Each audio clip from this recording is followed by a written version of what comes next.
We now learn, oh, surprise, surprise, James, a 13-year-old girl came second in a skateboarding competition to a 29-year-old transgender woman. And I always qualify, when you say transgender woman, you mean biological male. This is the way the left twists words to the opposite of what they mean.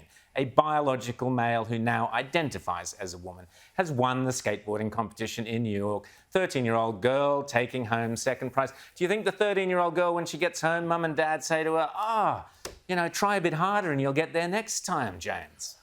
Yeah, well, I mean, look, I don't know, it does give you sort of the ultimate excuse for a kid if you come from a home where, they're always like, well, second place, that's only just, second last, why not first place? Well, you can just throw this one out now in the future when you come home from your sporting competition. But no, it's a bizarre decision by the skateboarding union or whatever the group is to allow this competition to take place. I mean, not only because of the gender thing, but also this incredible age gap between the two here. The whole thing was entirely stacked in the winner's favor, and it just is yet another one of these cases that just doesn't sound fair, and we're going to have more and more of these, until every one of these sporting bodies comes to grips with it, stops listening to all the broadsheet bedwetters who all say, oh, no, you're weaponizing cruelty when you try and make sports competitions fair. God forbid. And we're going to have to go through years, I think, of getting this organized in every single sporting competition.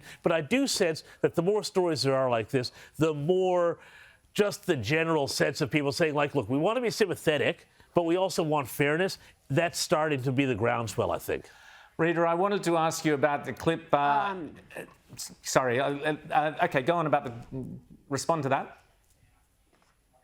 Well, I'm just disappointed in you, Rowan Dean. I thought this would be a great opportunity to play that hilarious clip from Seinfeld. Remember when Kramer was learning karate and he was beating up all the little children who were in his karate class? I mean, this is almost like reality following fiction where, you would just watch that and go, there is no way that could ever actually eventuate. And here we are, 29-year-old biological male beating a 13-year-old girl, and we're all supposed to go, oh, well done. Isn't this stunning and brave?